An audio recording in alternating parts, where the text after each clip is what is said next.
금융제조기업의 어떤 그 기업 환경을 먼저 한번 살펴보면, 일단 금융제조기업은 어떤 이 고객사와 양산협력업체 사이에 있는 기업입니다.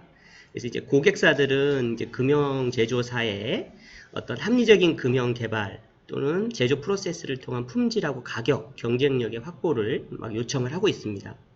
그리고 객관적이고 투명한 제조 원가 기준을 좀 마련해서 어떤 그 견적이나 이런 걸 받을 때 합리적이구나 라고 하는 요구를 하고 있고요. 그 다음에 이제 왜냐면 양산에 들어가야 되기 때문에 금형이 개발 단계에서부터 양산될 때까지의 그 진척 현황이 지속적으로 금융회사가 고객회사로 이제 모니터링이 될 수 있는 요구를 계속 하고 있습니다. 그리고 더불어서 개발 기간이 되게 이제 짧기 때문에 금형 개발에 대한 기술 추적을 통해서 향후 개발 기간을 될 수 있으면 지속적으로 좀 단축할 수 있는 방안들을 계속 요청을 하고 있습니다. 이제 금융회사 입장은 이제 조금 이따 이제 금융회사의 어떤 상황에 대해서 설명을 드릴 텐데, 과거부터 이제 엔지니어링적인 어떤 관리를 하고 있습니다. 그래서 현장에서 어떤 기술적인 거에 관리를 하다 보니 이제 금융 개발 엔지니어들의 어떤 데이터를 디지털화로 실현을 하려고 계속 고민을 하고 있는 상황인데 그게 좀 쉽지 않고요. 그 다음에 금융 개발에서 양산 이관까지 진척 관리를 합리적으로 프로젝트 일정 관리를 수행하는 것에 대해서 현행은 주로 이제 뭐 엑셀이나 이런 페이퍼를 가지고 많이 하고 있습니다. 그 다음에 데이터 기반의 금융 제조 공정 관리를 통해서 어떤 실행 원가, 우리가 이제 고객으로부터 수주받은 것에 대해서 실행 원가가 정확하게 관리가 돼줘야 이 금형은 남았구나, 수익성이 괜찮구나, 향후에 우리가 견적을 고객하고 이렇게 협상을 할 때 이런 기본 자료가 있어야 되는데 이제 그런 것에 대한 좀 니즈가 있고요. 그 다음에 그걸 통해서 이제 합리적으로 공정관리를 통해서 품질 확보나 원가 절감을 실현하는 그런 과제에 놓여 있습니다. 또 양산협력업체에서는 이제 양산을 하려면은 또 이관을 하거나 그 다음에 좋은 금형이 넘어와야 시제품 생산 일정에 차질이 없기 때문에 양산 입장에서도 이제 금융회사에 이제 이런 부분들을 요청을 하고 있는 그런 상황입니다. 그래서 금융회사의 위치가 고객사와 어떤 양산회사에서 되게 중요한 제품의 어떤 품질에 되게 중요한 역할이기 때문에 좀 관심이 많은 그런 회사인데 굉장히 좋은 솔루션, 어떤 관리 기법이나 이런 것들이 지금 부재하다는 그런 상황입니다. 그래서 저희가 이제 금융 제조 기업의 정보 시스템을 이제 추진을 했을 때 현황을 한번 보니까 왜 이렇게 금융 제조 기업의 어떤 성공 사례가 없느냐를 보니까 이제 산업적인 측면에서 보면 금융 산업은 이제 어떤 뿌리 산업이고 전체 산업 비중에 비해서 이제 회사가 그렇게 막 많지 않는 그런 하고 그래서 혁신 우선순위에서도 좀 떨어지는 상황이고요. 그 다음에 설계 기술과 이제 작업자 숙련도에 따라서 운영되었기 때문에 어떤 정보화에 대한 요구도 상대적으로 좀 낮습니다. 그래서 어떤 표준화하거나 이제 그런 측면에서 좀 이제 힘든 상황인 거죠. 그 다음에 또 성숙 단계에 있는 산업 분야로서 이제 추가적인 투자가 이루어지지가 않습니다. 그래서 사람으로 많이 하는 그런 금융이 그런 산업 측면이 있고요. 또 관리적인 측면에서 봤을 때 아까 말씀드린 것처럼 이런 양산의 어떤 반복적인 생산이 아닌 어떤 약간 주문 제작과 같은 잡샵의 어떤 생산 방식을 갖고 있기 때문에 시스템 하기에 조금 한계가 있는, 그래서 금융회사를 정확히 이해하지 않으면 쉽지 않은 분야라고 볼 수가 있고요. 그 다음에 수주 변동과 일정의 어떤 효율적인 관리를 위해서 외주에 대한 비중이 높습니다. 그래서 같은 가공이라도 내부에서 할 수도 있지만 이제 외주로 보내는 외주 비율이 높습니다. 왜냐하면 투자비가 많이 들기 때문에 전부 다 내재화하기가 쉽지 않기 때문에 그렇습니다. 그래서 캐파에 따라서 내부에서 할 수도 있고 어떤 경우는 또 외주로 보내야 되고, 그래서 양산회사의 4M 처럼 딱 정해진 어떤 그런 라우팅대로 움직이는 구조가 아니라 그때그때 상황에 따라서 움직이기 때문에 더욱더 이제 시스템 하기가 조금 이제 힘든 그런 상황인 거죠. 그 다음에 또 하나가 이제 기술자들의 어떤 자존심이 때문에 어떤 관리의 어떤 변화를 이제 수용하기에 조금 이제 그 좀 뭐라 그럴까 적극적이지 않은 그런 측면도 존재합니다. 그 다음에 이제 정보 측면에서 보면 이제 시대적인 흐름에 따라서 금융산업도 디지털 전환을 통해서 정보 시스템 구축을 해야 되는데 실패 사례들도 많고 그렇기 때문에 주변에서 이거 좀 해도 힘들다 이런 얘기들 때문에 어떤 경영자들의 어떤 시스템에 대한 어떤 불신이 좀 많은 상황입니다. 그 다음에 정보 시스템을 추진한 이제 금융 기업들이 정보 시스템을 통해서 이제 어떤 효과를 피부적으로 느끼지 못하는 측면. 그래서 대부분의 처음에 이제 정보 시스템을 도입하는 양산업체나 이런 중소기업들이 도입을 했는데 거기에 대한 도대체 뭐가 좋아졌어? 근데 당장 뭐 한 1년 하고 나서 뭐 좋아졌다라고 하기는 어렵거든요. 그래서 금융 제조기업도 이게 피부로 느끼려면 그동안에 이제 말들은 그렇게 많이 하십니다.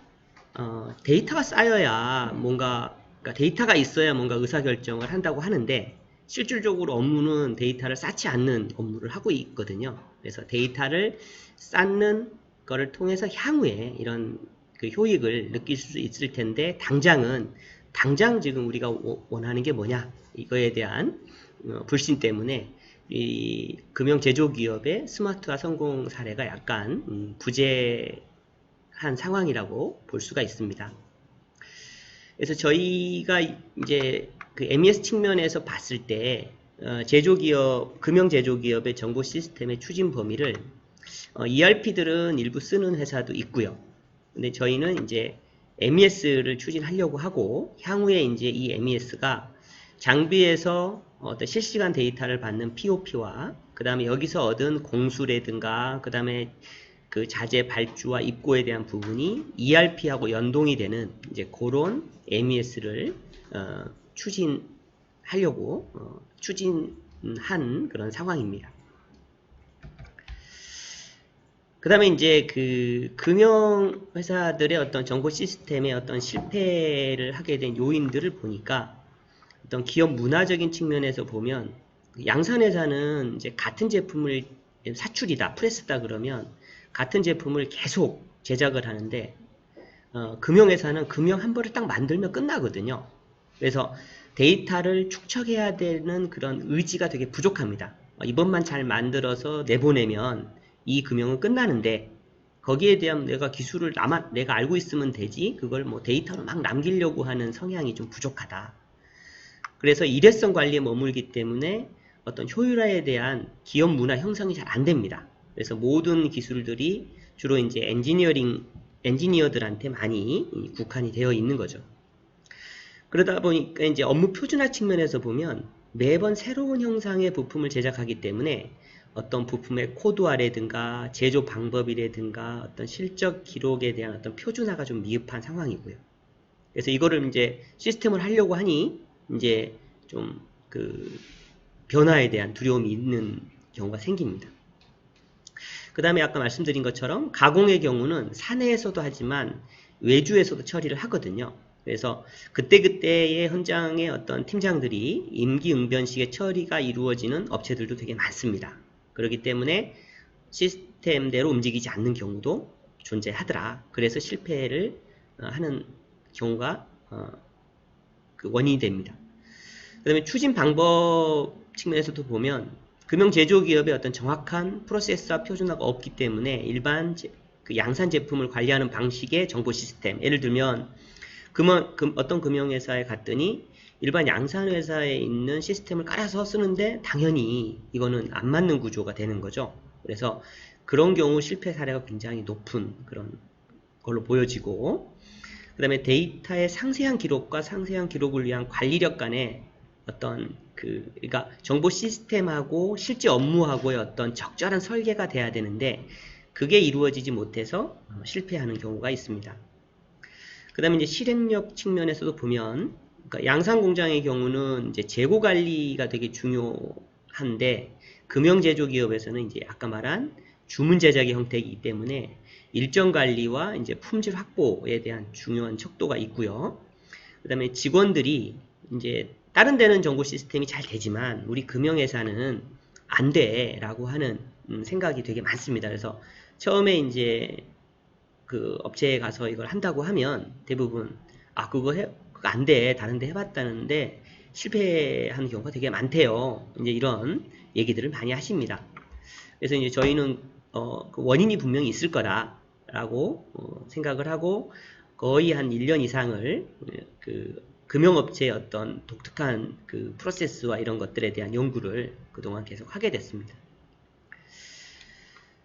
자, 금융제조기업의 어떤 정보 시스템의 추진 애로사항을 좀 정리를 해보면 주요 애로사항으로는 일단 아까 말씀드린 표준화 부분입니다. 그래서 주문 제작 방식으로 매번 새로운 형상의 부품을 제작하기 때문에 어떤 그 코드화라든가 제조 방법이라든가 뭐 원가라든가 이런 게 정해져 있지가 않다는 거죠. 예를 들면 외주로 뭐 그 가공이나 뭘 보냈을 때 대부분 양산은 그냥 단가가 정해져 있지만 이거는 갔다 와야 단가를 알 수 있는 거거든요. 그래서 그런 표준화 부분이 되게 어렵더라. 그리고 또 하나가 코드가 양산은 BOM을 먼저 만들고 시작을 하지만 금융회사는 설계에서 설계가 나와야 그때 이제 코드를 만들기 때문에 기존 시스템의 어떤 기준 정보의 어떤 컨셉으로 이걸 접근하면 업무량이 더 과중되는 그런 그 애로가 있었습니다. 그래서 이런 표준화 부분에 대한 고민을 좀 해야 되더라.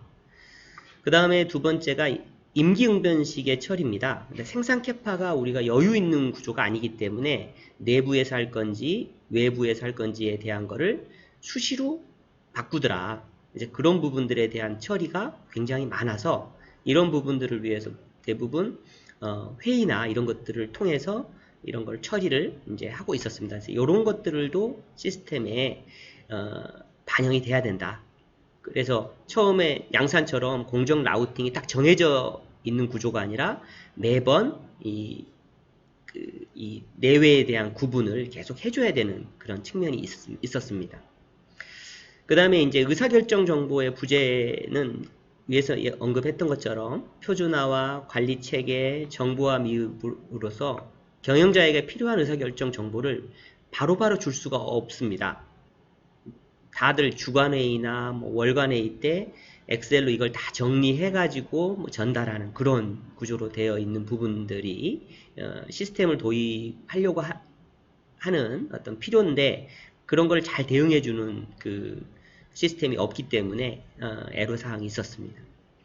그 다음에 이제 진척도는 이제 위에서 같은 얘기지만 프로젝트성 관리로서 전체 일정에 대한 진척 관리가 되지 않아서 생산 계획이나 통제가 잘 안 되는, 그래서 그걸 다 오프라인으로 하는 상황이 이제 또 주요한 애로사항이었고, 시스템 적용 측면에서도 보면 아까 말씀드린 것처럼 금융회사에 딱 맞는 정보 시스템이 없기 때문에 기존 패키지를 조금 수정해서 하다 보니 지금 계속 맞지 않다라고 하는 애로사항이 있었습니다. 자, 그러면 이제 금융제조기업의 어떤 정보 시스템 성공을 위해서 어떤 거를 좀 고려를 해야 되나에 대한 부분을 한번 보도록 하겠습니다. 그래서 금융제조기업의 업무 프로세스를 저희가 이제 파악한 업무 프로세스에 대해서 잠깐 언급을 해드리고, 그 다음에 제조기업의 단계별 관리 항목, 향후 어떤 식으로 시스템을 구축하는 게 좋을 건지, 그 다음에 어떤 기능별 이슈 및 고려는 어떤 것들을 해야 되는지에 대한 부분에 대해서 설명을 드리도록 하겠습니다. 자, 금융제조기업의 정보화 추진 그 방향으로는 일단 인식 전환과 경영 의지가 되게 중요합니다. 그래서 4차 산업혁명의 어떤 시대에 따라서 이제 근본적으로 과거에 했던 그런 암묵적인 그런 관리가 아니라 어떤 패러다임의 변화로 어떤 형식의 필요성에 대한 구성원들하고 경영자들의 어떤 인식 전환, 그래서 스마트 팩토리 구축에 대한 어떤 꼭 필요하다라고 하는 의지가 되게 선행이 돼야 되고요. 그래서 이제 뭐 표준화, 뭐 정리정돈 이런 그 내부적인 혁신도 저게 필요합니다. 그래서 시스템만 깔면 되는 구조가 아니라 시스템에 맞도록 일하는 방법이나 이런 것들도 바뀌어야 된다. 그 다음에 이제 그 업종에 적합한 시스템을 설계가 해야 된다. 그래서 예를 들면 양산업체는 양산의 업체에 맞는, 그리고 금형제조기업은 금형제조기업에 맞는 업무 설계와 표준화를 통해서 합리적이고 어떤 단계별 시스템 개발을 통해서 일단 데이터를 이렇게 관리하는 MES단부터 해서 향후에 설비하고 연동하는 POP라든가 그 다음에 협력업체들하고 연계하는 뭐 SCM이나 그 다음에 설계 도면에 관련된 뭐 PLM 이런 것들하고 그 연계되는 그런 사업으로 점점 성장해 가야 된다라는 뜻입니다. 그 다음에 이제 중점 관리 항목의 어떤 시스템화는 이제 금형 제조기업에서 요구하는 프로젝트별 일정이라든가 원가, 외주 관리의 효율적인 관리 방안들에 대한 걸 개발하고 이제 실행하는 게 필요하겠다. 그리고 설계 정보의 자산화는 이제 설계 정보가 대부분 이제 설계팀의 도면이라든가 이런 그 시방들이 체계적인 관리와 디지털 전환을 통해서 기업의 핵심 정보의 자산화가 필요하고요. 근데 이게 또 보안도 되게 중요하기 때문에 그런 걸 감안한 시스템이 돼야 되겠다라는 방향입니다. 그래서 그 추진 전략 로드맵을 보면 일단 아까 말씀드린 것처럼 기업의 어떤 현장이라든가 품질이라든가 원가에 대한 어떤 합리화가 필요해서 데이터의 어떤 표준화 이런 거를 하기 위한 어떤 표준화가 이루어지고 거기에 대한 필수적으로 관리해야 될 데이터를 정의하는 게 일단 그 기존의 임기응변식 관리가 아닌 어떤 표준화된 관리의 기본이다.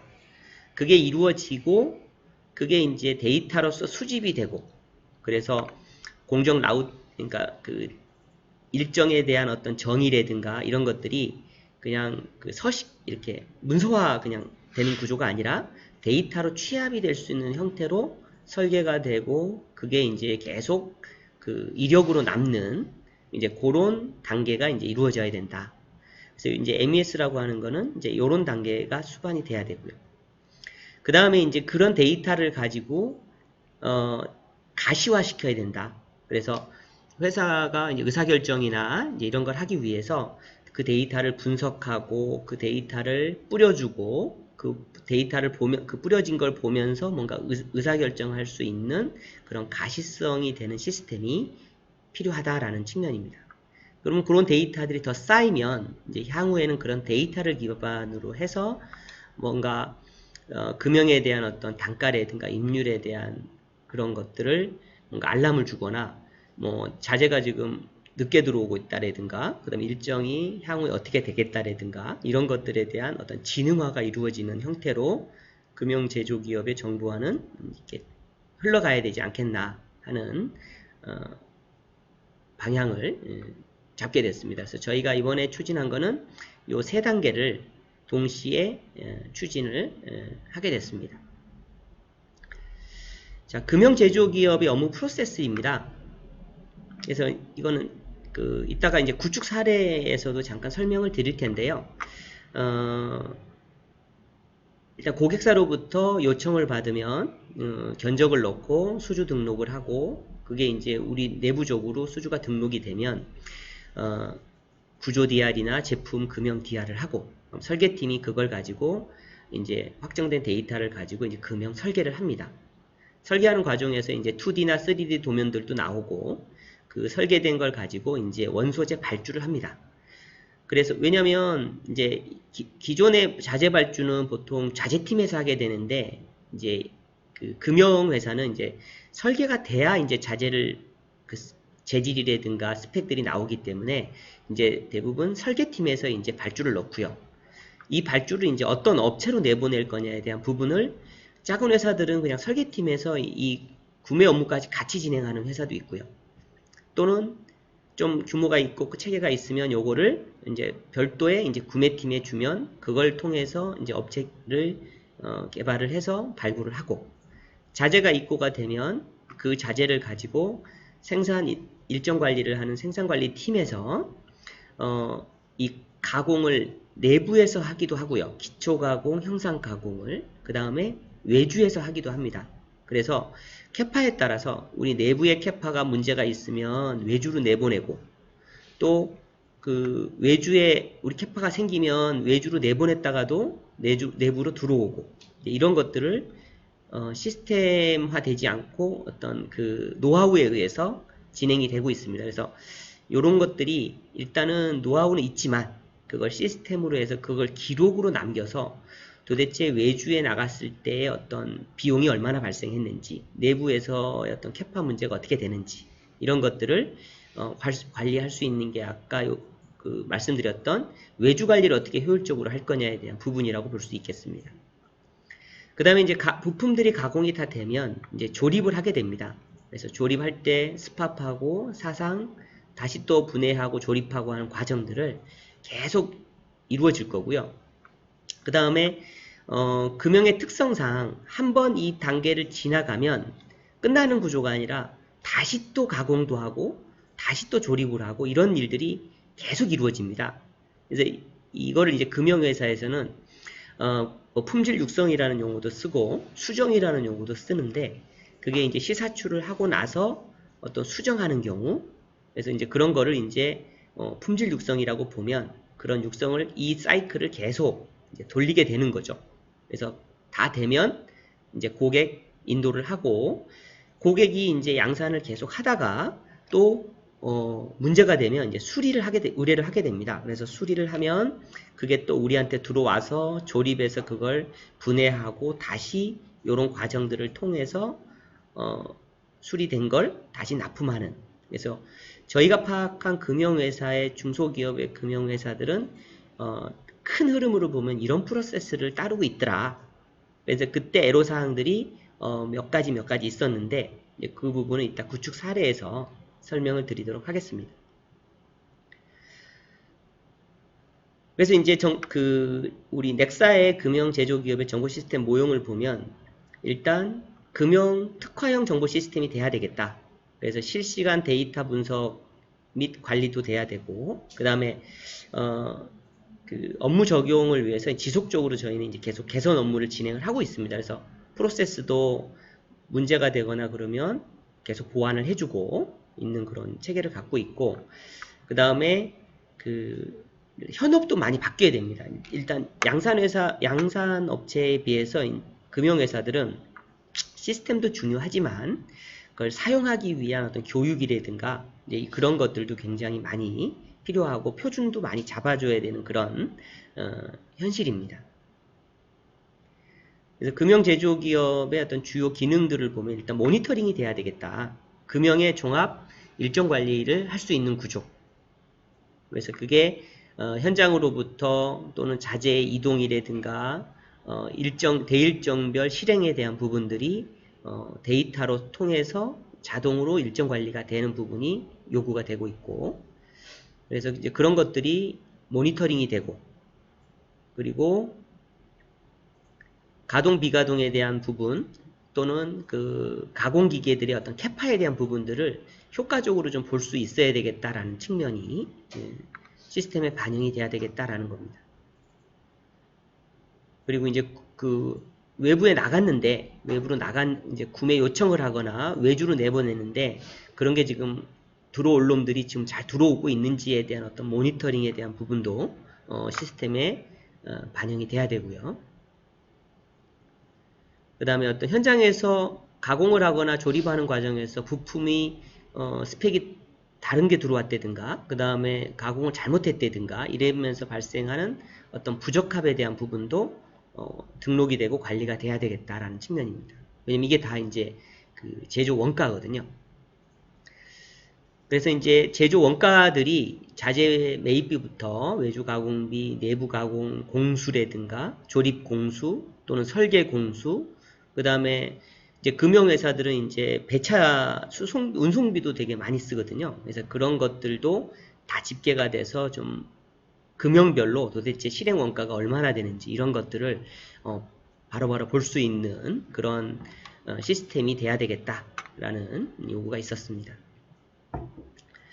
자, 이상으로 금융회사가 정보 시스템을 구축하기 위해서 어떤 애로사항들, 왜 실패했는지, 그리고 잘 성공하려면 어떤 것들이 선제돼야 되고, 그 다음에 어떤 기능들이 들어가줘야 기업에서 그걸 효과적으로 잘 쓸 건지에 대한 부분을 살펴봤습니다. 이상으로 1부를 마치고 다시 또 2부를 실행해 보도록 하겠습니다.